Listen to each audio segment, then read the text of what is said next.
Assalamualaikum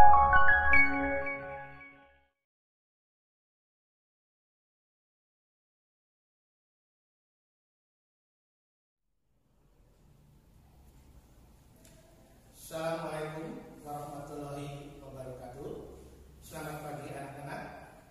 Mudah-mudahan anak-anak dalam keadaan sehat walafiat dan tetap semangat walaupun anak-anak belajar di rumah. Mengingat wabah corona yang belum berakhir. Hal ini demi keselamatan anak-anak sendiri. Anak-anak yang dapat cintai, pembelajaran pertama yaitu untuk yang sekarang tentang pembelajaran IPA. Untuk kelas 4, IPA yang pertama adalah masalah bunyi. Bunyi ditimbulkan oleh getaran suatu benda, atau bunyi ditimbulkan oleh benda yang bergetar. Tapi ingat, tidak semua getaran menimbulkan bunyi. Contohnya, getaran petak sayap kupu-kupu. Petak sayap kupu-kupu karena getarannya itu lemah, kurang dari 20 getaran per detiknya, sehingga tidak terdengar. Enak-enak? Sekarang macam-macam getaran. Getaran ya ada 3 macam. Getaran infrasonik, getaran audiosonik, dan getaran ultrasonik. Tapi sebelum masuk ke macam-macam getaran, Bapak masuk dulu ke sumber bunyi. Sumber bunyi pada kendang, nah ini yang bergetar adalah kulitnya. Sedangkan sumber bunyi pada pianika adalah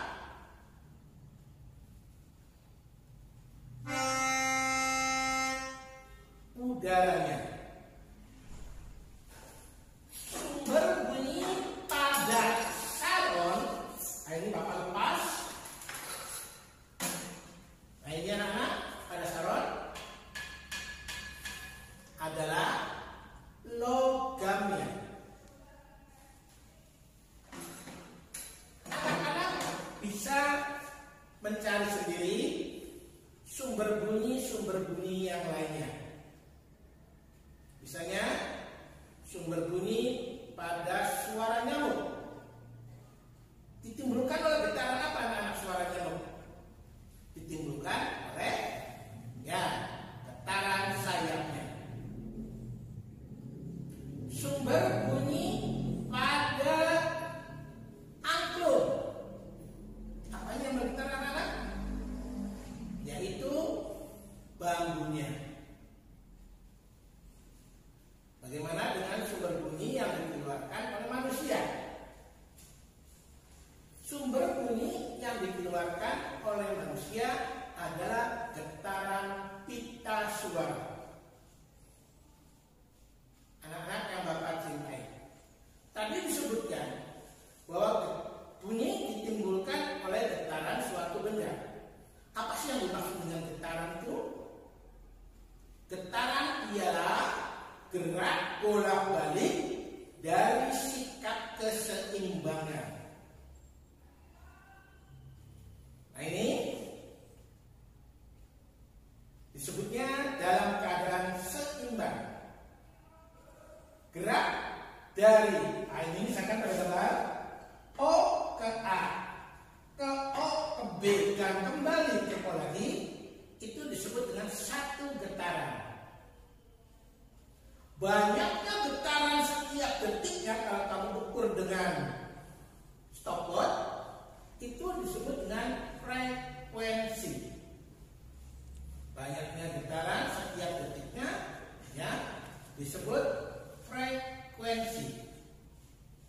Frekuensi menentukan tinggi rendahnya bunyi. Sedangkan simpang getar yang paling lebar, misalnya O ke A atau O ke B, nah ini disebutnya simpang getar yang paling lebar, disebutnya amplitudo. Amplitudo menentukan keras lemahnya bunyi. Sedangkan waktu untuk melakukan satu getaran O ke A ke O ke B kembali ke O, ini disebut satu getaran. O A O B O, akhirnya kembali disebut satu getaran yang disebut dengan periode. Jadi apa anak-anak? Periode itu waktu untuk melakukan satu getaran. Ya.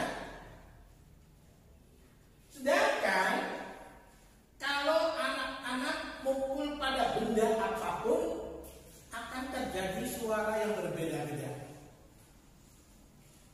Perbedaan suara ini disebut warna bunyi atau istilah lainnya timbre. Warna bunyi atau timbre. Nah, ada 3 macam getaran,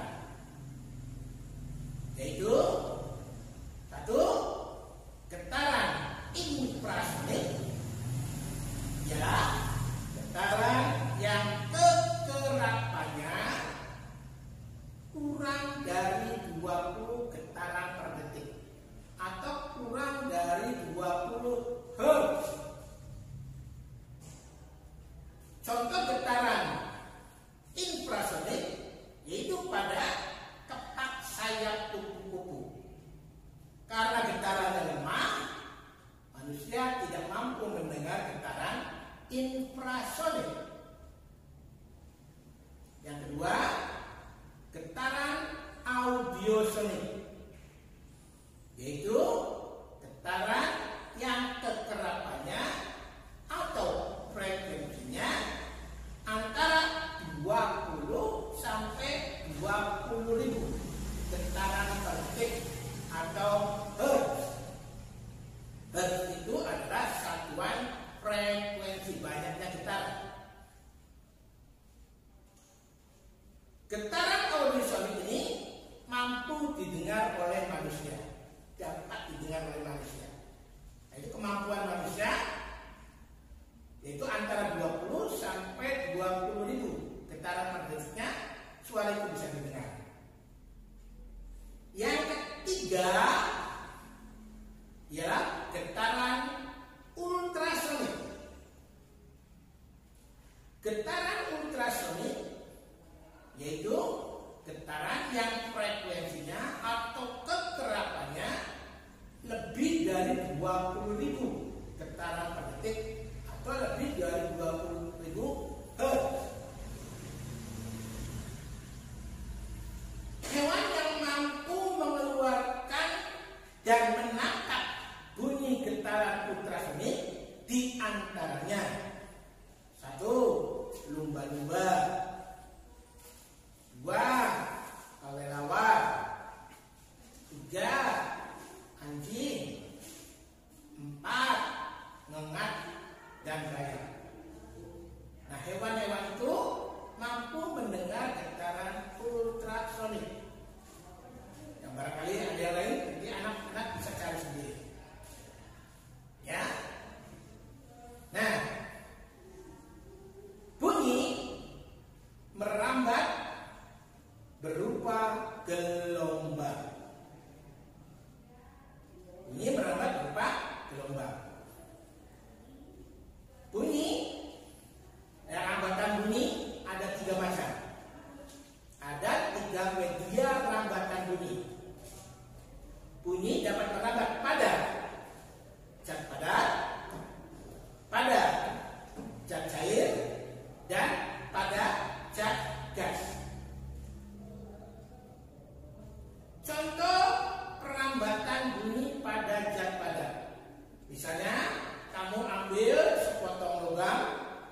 kemudian di ujungnya diberi arloji yang masih aktif, yang masih bekerja, akan kedengaran detaknya. Kalau kita dekatkan ke telinga, ujung lainnya akan terdengar detik-detiknya.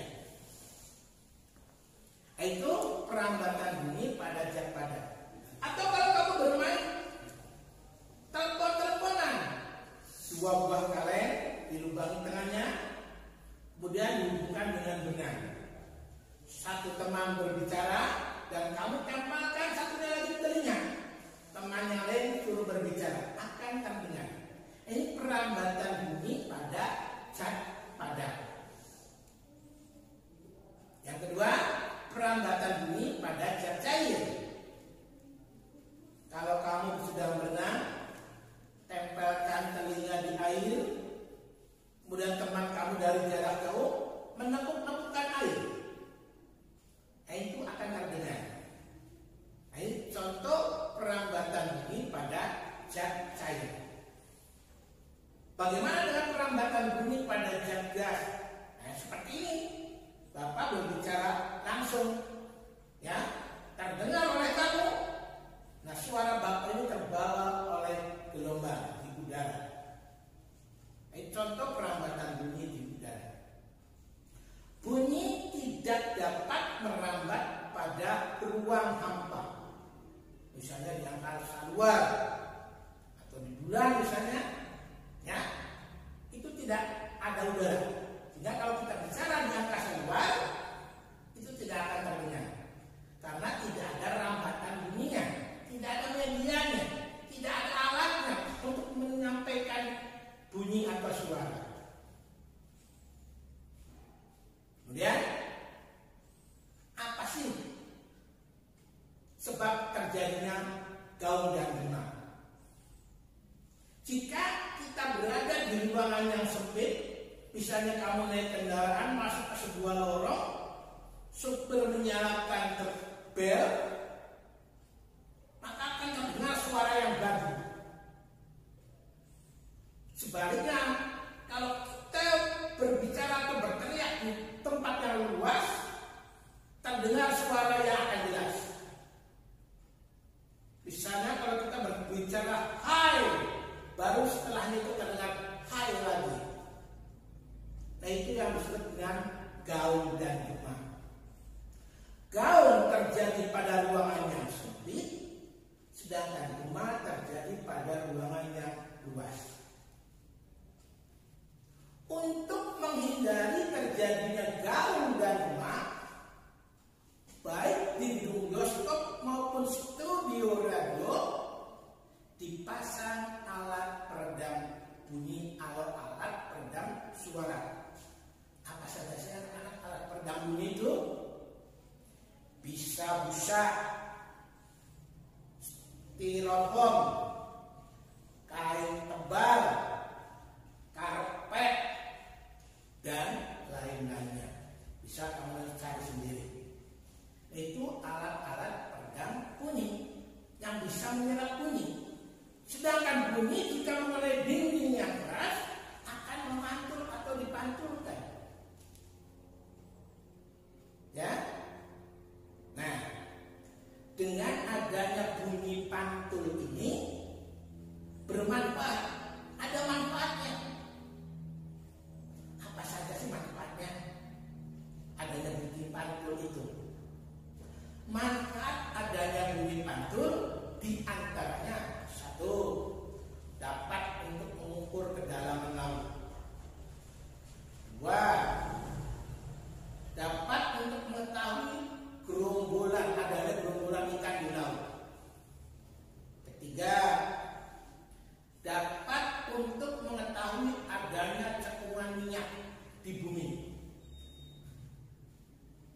Pada kelelawar, manfaat bunyi pantul itu dia akan mengetahui mana buah yang sudah masak, mana buah yang masih mentah.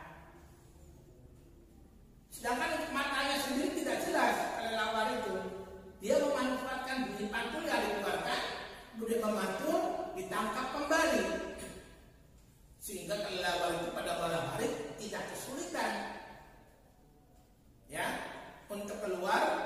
cari buah yang masak ya. Itu manfaat manfaat bunyi pantun. Kemudian